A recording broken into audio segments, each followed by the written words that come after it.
Hi everyone.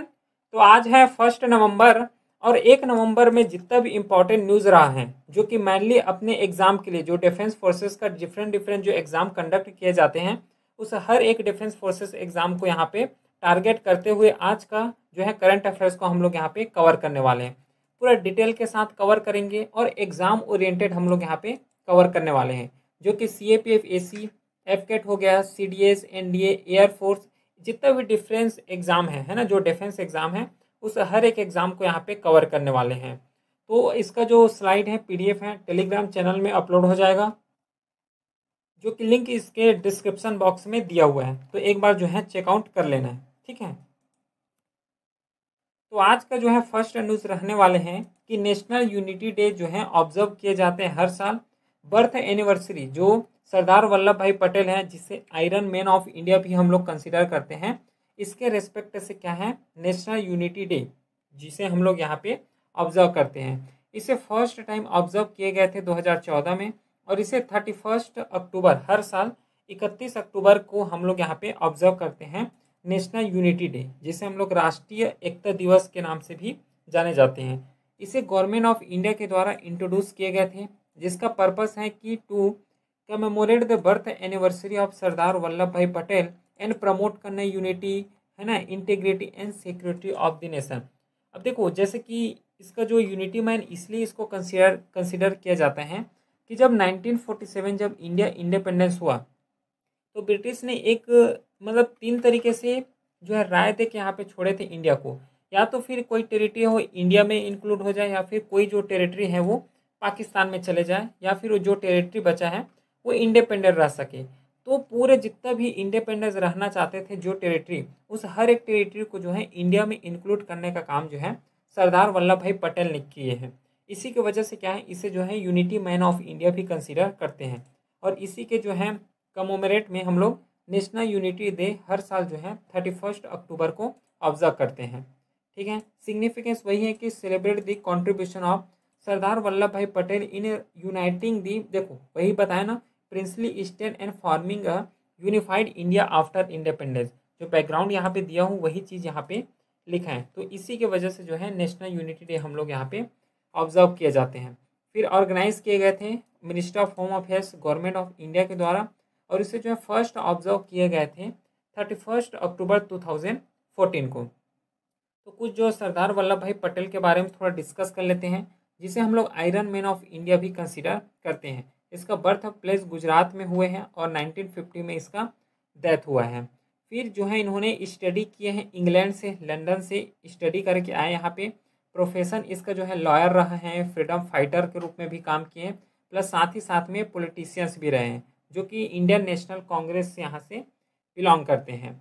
तो कुछ contribution का अगर बारे में बात करेंगे तो वही कंट्रीब्यूशन है जो कि जो 560 प्रिंसली स्टेट थे जो इंडिया में इंक्लूड नहीं होना चाहते थे या फिर जो अपना एक इंडिपेंडेंस रहना चाहते थे, उस हर एक प्रिंसली स्टेट को यहाँ पे इंडिया में जो है यूनाइट करने का काम, मेजर जो है यूनाइट करने का जो श्रेणी जाते हैं वो सरदार वल्लभ भाई पटेल को जाते हैं। फिर जो है फर्स्ट डिप्टी प्राइम मिनिस्टर भी रह चुके हैं सरदार Vallabhbhai Patel and home minister भी रह चुके हैं आफ्टर इंडिपेंडेंस इंडिया। और कुछ इसका जो टाइटल अगर बात करोगे, जो सरदार है, सरदार का मतलब यहाँ पे लीडर होता है। इस सरदार जो है एक्चुअली इसे टाइटल दिए गए थे जब बरदोली यहाँ पे सत्याग्रह हुआ था ना by the women of Bardoli. तो जो बरदोली के वुमेन है उसके द्वारा सरदार का जो टाइटल है या फिर जो लीडरशिप का जो टाइटल है इसे उपाधि के तौर पर दिए गए थे। ठीक है, तो ये तो रहा पूरा नेशनल यूनिटी डे प्लस सरदार वल्लभ भाई पटेल के बारे में कुछ जानकारी। फिर नेक्स्ट हम लोग क्या है डिफरेंट डिफरेंट जितना भी पर्सनालिटी है जिसके रेस्पेक्ट में जो है इंपॉर्टेंट डे सेलिब्रेट किए जाते हैं उसको थोड़ा सा ब्रीफली हम लोग यहाँ पे डिस्कस कर लेते हैं। जैसे कि महात्मा गांधी हो गया जो गांधी जयंती के रूप में जाने जाते हैं, 2 अक्टूबर को जो है ऑब्जर्व किए जाते हैं। फिर सरदार वल्लभ भाई पटेल हो गया है ना, जो नेशनल यूनिटी डे में ऑब्जर्व किए जाते हैं 31 अक्टूबर को। जवाहरलाल नेहरू का जो पर्सनालिटी है वो जो है चिल्ड्रेन डे के रूप में हम लोग ऑब्जर्व करते हैं। 14 नवंबर को हर साल जो है ऑब्जर्व करते हैं जो कि चिल्ड्रेन डे के रूप में। फिर डॉक्टर B.R. अम्बेडकर जो कि B.R. अम्बेडकर या फिर अम्बेडकर जयंती के रूप में जाने जाते हैं, 14 अप्रैल को ऑब्जर्व करते हैं। सुभाष चंद्र बोस हो गया जो कि पराक्रम दिवस के रूप में हम लोग ऑब्जर्व करते हैं हर साल 23 जनवरी को। फिर स्वामी विवेकानंद का नेशनल यूथ डे के रूप में ऑब्जर्व करते हैं। 12 जनवरी को हम लोग ऑब्जर्व करते हैं नेशनल यूथ डे में। फिर डिफरेंट डिफरेंट पर्सनालिटी जैसे कि एपीजे अब्दुल कलाम हो गया, जिसे वर्ल्ड स्टूडेंट डे के रूप में हम लोग ऑब्जर्व करते हैं, और इसे जो है यूएन का रिकॉग्निशन भी मिला है। क्योंकि जो डॉक्टर एपीजे अब्दुल कलाम है, जिसे हम लोग मिसाइल मैन ऑफ इंडिया भी कंसिडर करते हैं, इन्होंने क्या है मिसाइल के फील्ड में, सेटेलाइट के फील्ड में बहुत अच्छे से क्या है कॉन्ट्रीब्यूशन किए हैं। इसलिए यूएन की तरफ से इसे भी रिकॉग्नाइज किए गए हैं, जिसे वर्ल्ड स्टूडेंट डे के रूप में हम लोग ऑब्जर्व करते हैं हर साल 15 अक्टूबर को। फिर रविंद्रनाथ टैगोर, जिसे टैगोर जयंती है ना 7 मई को यहाँ पे ऑब्जर्व करते हैं। लाल बहादुर शास्त्री, जो कि शास्त्री जयंती के रूप में 2 अक्टूबर को ऑब्जर्व करते हैं। फिर सर्वपल्ली राधाकृष्णन, जिसे हम लोग टीचर डे के रूप में ऑब्जर्व करते हैं, जो कि हर साल 5 सितंबर में ऑब्जर्व किए जाते हैं।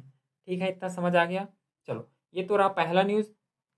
सेकेंड न्यूज़ है कि 8 असेंबली, जो इंटरनेशनल सोलर अलायंस का 8वां मीटिंग है, या फिर 8 जनरल असेंबली बोल सकते हो, जिसे न्यू दिल्ली में ऑब्जर्व किए गए हैं, हेल्ड किए गए थे। ठीक है, जो इंटरनेशनल सोलर अलायंस जिसे ऑर्गेनाइज किए गए थे 27 अक्टूबर से 30 अक्टूबर के बीच इसे हेल्ड किए गए थे न्यू दिल्ली, इंडिया, जो भारत मंडपम है वहाँ पे। होस्ट कंट्री जो है इंडिया है, और यहाँ पे 124 डिफरेंट डिफरेंट जो कंट्री हैं वहाँ से हमें पार्टिसिपेशन देखने को मिला है। जो कि जो 8 जो असेंबली हुआ है उसका जो थीम रहा है, फोकस एरिया रहा है कि जो सोलर पैनल है उसका यहाँ पे एक्सपांसन होना चाहिए, सोलर एनर्जी का यहाँ पे एक्सपांसन करना है, ये कुछ फोकस एरिया रहा है। उसी के साथ है सोलर इनोवेशन टेक्नोलॉजी यहाँ पे बढ़ावा देना है।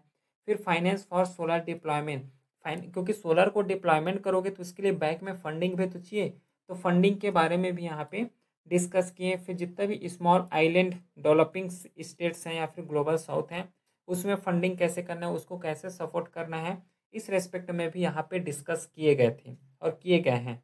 ठीक है, तो इंटरनेशनल सोलर अलायंस जिसका अभी मीटिंग कंडक्ट किए गए थे, ये एक्चुअली एक इंटर गवर्नमेंटल ऑर्गेनाइजेशन है ना, जिसे लॉन्च किए गए थे 13 नवंबर 2015 में। इसका हेडक्वार्टर इंडिया में ही है, गुरुग्राम हरियाणा, वहाँ पे इसका हेडक्वार्टर है। और इंडिया और फ्रांस के द्वारा इसे फाउंड किए गए थे। कब फाउंड किए गए थे? जब कॉन्फ्रेंस ऑफ पार्टी, जो 21st जो कॉन्फ्रेंस ऑफ पार्टी हुए थे यूएनएफसीसी का, पेरिस फ्रांस में, वहीं से इसे ऑर्गेनाइज किए गए थे इंटरनेशनल सोलर अलायंस को, जिसका हेडक्वार्टर गुरुग्राम हरियाणा में पड़ता है। डिफरेंट डिफरेंट कंट्री का यहाँ पे पार्टिसिपेशन देखने को मिला है यहाँ।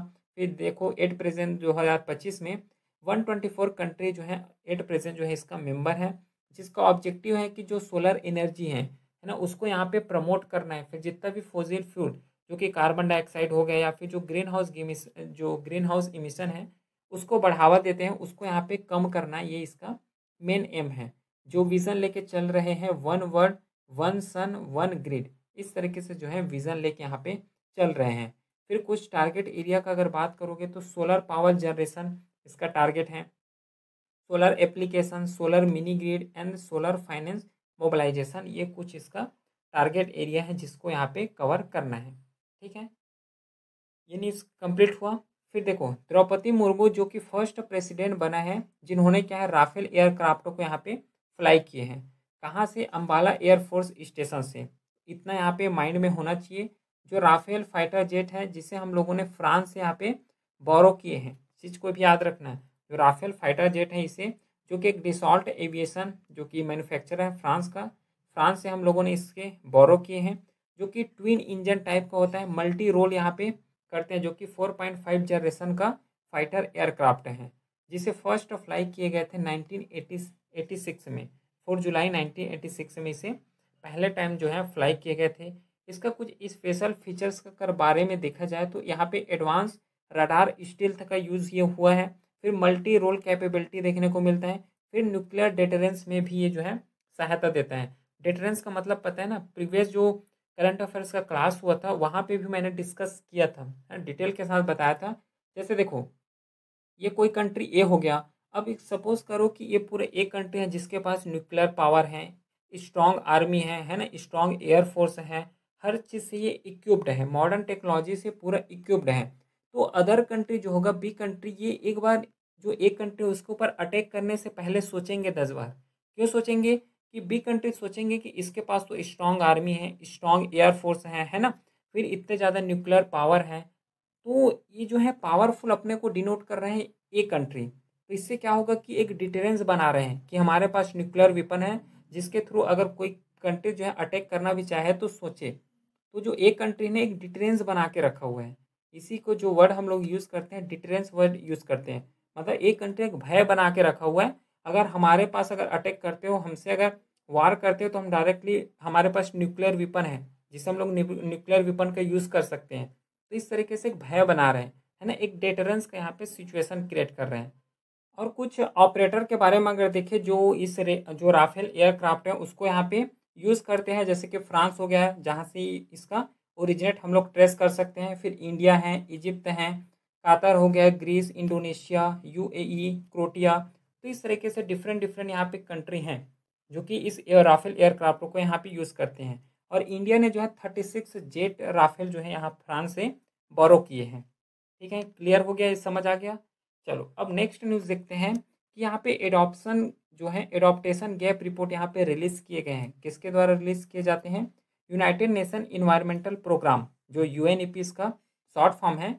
यूनाइटेड नेशन, है ना, जो यूनाइटेड नेशन इन्वायरमेंटल प्रोग्राम ये फुल फॉर्म है। इसका शॉर्ट फॉर्म यूएनईपी हम लोग कंसिडर करते हैं, जिन्होंने एडॉप्टेशन गैप रिपोर्ट 2025 के रेस्पेक्ट से रिलीज़ किए हैं। ठीक है, तो रिपोर्ट का नाम है कि adaptation gap report 2025 running on empty, इस तरीके से जो है रिपोर्ट का नाम है, जिसे यूएनईपी के द्वारा रिलीज़ किए गए हैं। 29 अक्टूबर 2025 को रिलीज़ किए गए थे। और इसका जो है मेन पर्पस वही है कि जितना भी ग्लोबल प्रोग्रेस हो रहा है क्लाइमेट चेंज के रिस्पेक्ट से, उसको यहाँ पे एसेस करना कि किस तरीके से यहाँ पे चैलेंजेस आ रहे हैं, किस तरीके से चैलेंजेस फेस कर रहे हैं, क्या सॉल्यूशन होना चाहिए, उसका क्या प्लानिंग करके रखना है। इसका जो है यही पर्पस है। तो access global progress in climate change, adaptation planning करना है, इम्प्लीमेंटेशन करना है, फाइनेंस के रिस्पेक्ट से क्या क्या प्रॉब्लम है सॉल्यूशन हो सकते हैं, इस हर चीज़ को यहाँ पे डिनोट करने के लिए ये जो एडॉप्टेशन गैप रिपोर्ट है इसे पब्लिश किए गए हैं यूएनईपी के द्वारा। इसका कुछ फोकस एरिया वही रहा है जो जितना भी क्लाइमेट चेंज से इम्पेक्ट हो रहे हैं, क्लाइमेट चेंज का यहाँ पे किस तरीके से हम लोग उसका सॉल्यूशन निकाल सकते हैं, ये इसका जो है फोकस एरिया रहा है।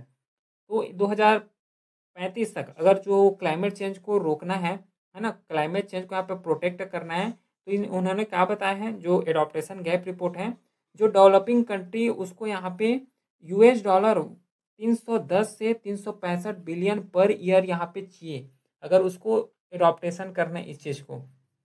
मतलब जो ग्लोबल इम्पैक्ट हो रहा है, क्लाइमेट चेंज हो रहा है, उसको रिड्यूस करने के लिए 310 से 365 बिलियन डॉलर यहाँ पे हर साल चाहिए ही चाहिए, अगर 2035 तक अगर इसको जो है कम करना है तो। इस तरीके से जो है इस रिपोर्ट में बताए गए हैं।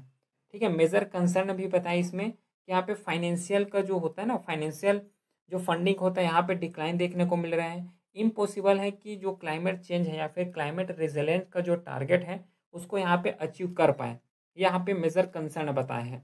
फिर कुछ फाइंडिंग यहाँ पे दिए गए हैं कि जो फाइनेंसिंग गैप हो रहा है ये बहुत ज़्यादा वाइडनिंग हो रहा है, जिस तरीके से क्लाइमेट चेंज हो रहा है उस तरीके से यहाँ पे फंडिंग नहीं हो पा रहा है, ये यहाँ पे फाइंडिंग बताएं। फिर ओवर रिलायंस हो रहे हैं किसमें, लोन्स इंस्टीड ऑफ ग्रांट, है ना, क्लाइमेट चेंज को यहाँ पे रिड्यूस करने के लिए हम लोग लोन ज़्यादा ले रहे हैं, लेकिन यहाँ से जो यूनाइटेड नेशन हो गया, इस तरीके से जो बड़े बड़े जो इंटरनेशनल ऑर्गेनाइजेशन हैं वहाँ से हमें ग्रांट नहीं मिल रहे हैं, जो डेवलप कंट्री हैं वो डेवलपिंग कंट्री को एज ए ग्रांट यहाँ पे नहीं दे रहे हैं। ठीक है, इसके बारे में डिस्कस किए। फिर राइजिंग क्लाइमेट इम्पेक्ट जो कि एडॉप्टेशन मेजर लिए गए। फिर लिमिटेड प्राइवेट सेक्टर इन्वेस्टमेंट, इस तरीके से इस जो रिपोर्ट का कुछ फाइंडिंग रहा है। बाकी यूनाइटेड नेशन इन्वायरमेंटल प्रोग्राम के बारे में अगर बात करें, जो कि इसी के द्वारा एडॉप्टेशन गैप रिपोर्ट जो है पब्लिश किए गए हैं, इसका शॉर्ट फॉर्म यूएनईपी होता है। इसे जो है 5 जून 1972 में इस्टाब्लिश किए गए थे। कहाँ पे इस्टाब्लिश किए गए थे? जब स्टॉकहोम कन्वेंशन हुआ था स्वीडन में, जो कि United nation conference on human environment, जिसे शॉर्ट में हम लोग स्टॉकहोम कन्वेंशन बोलते हैं, स्वीडन में, यहीं पे फाउंड किए गए थे यूनाइटेड नेशन इन्वायरमेंटल प्रोग्राम को, जिसका हेडक्वार्टर है नैरोबी, केन्या में पड़ता है ना। यूएनईपी का हेडक्वार्टर केन्या में पड़ता है। और ये जो है पैटर्न, इसका पैटर्न ऑर्गेनाइजेशन यूनाइटेड नेशन है।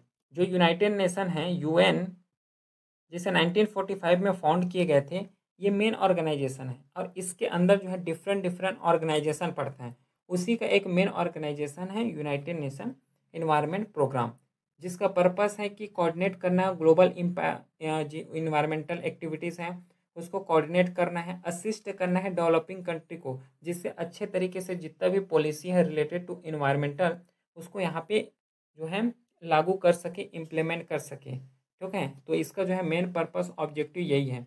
बाकी और कुछ इसका मेन फंक्शंस के बारे में अगर बात किया जाए तो जितना भी इन्वायरमेंटल ट्रेंड चल रहे हैं, है ना, ट्रेंड जो चल रहे हैं उसको मॉनिटर करना, प्रमोट करना है सस्टेनेबल डेवलपमेंट को, फिर डेवलप करना है इंटरनेशनल इन्वायरमेंटल एग्रीमेंट।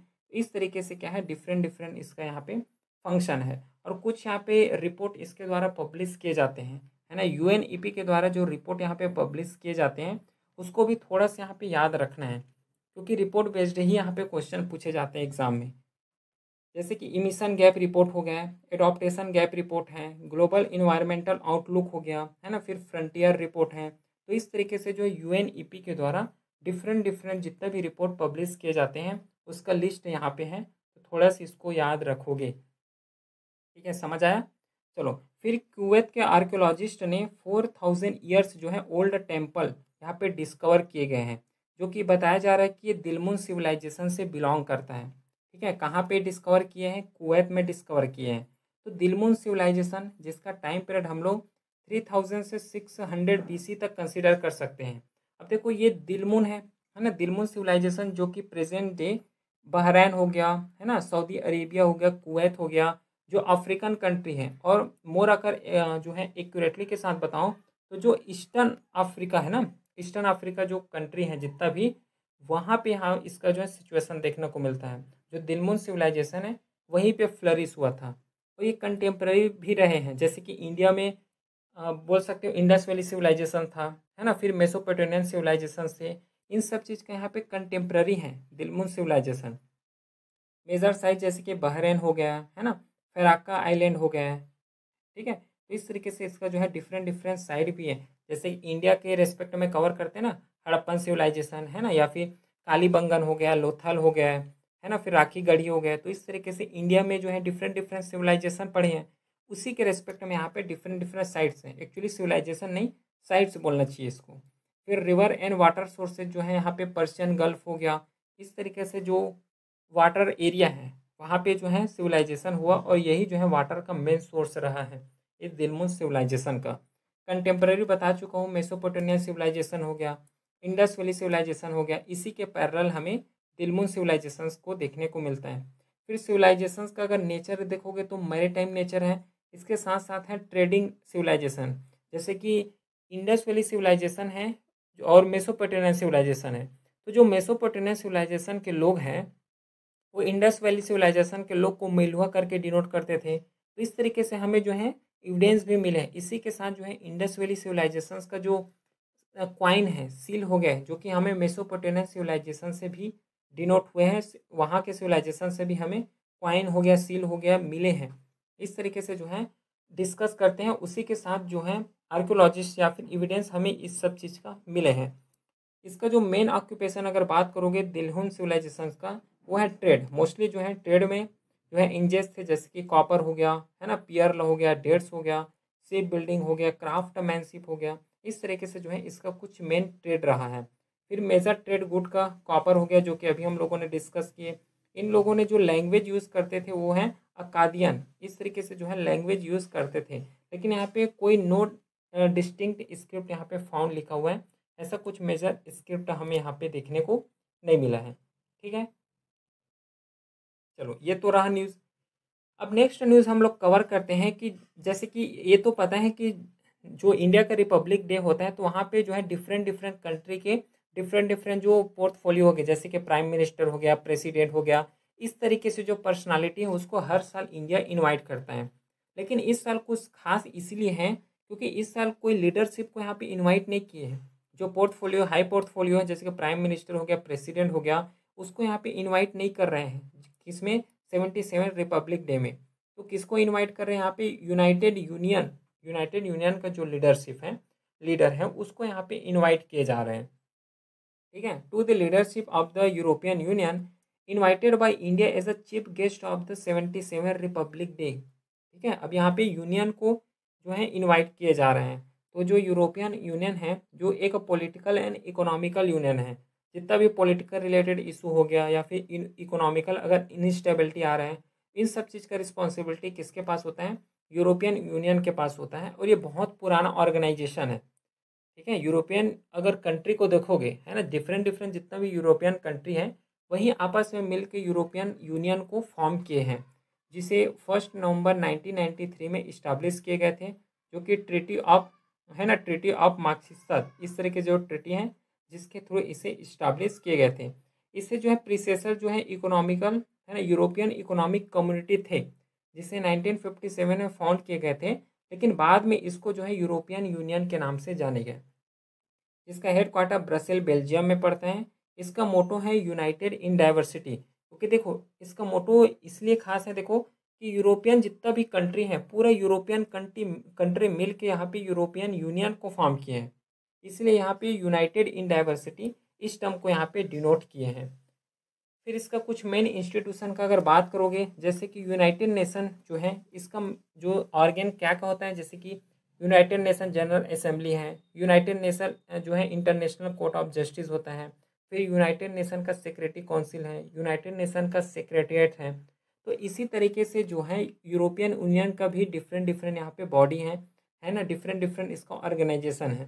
जैसे कि यूरोपियन कमीशन हो गया जो कि एग्जीक्यूटिव बॉडी की तरह काम करते हैं, फिर यूरोपियन पार्लियामेंट है जो कि लेजिस्लेटिव बॉडी के थ्रू काम करते हैं, फिर कोर्ट ऑफ जस्टिस है, फिर यूरोपियन काउंसिल है जो कि पॉलिसी सेटिंग बॉडी है, फिर European central bank, European court of auditor. इस तरीके से भी इसका जो है डिफरेंट डिफरेंट इंस्टीट्यूशन हमें देखने को मिला है, और जो है इंस्टीट्यूशन यहाँ पे फाउंडेड है।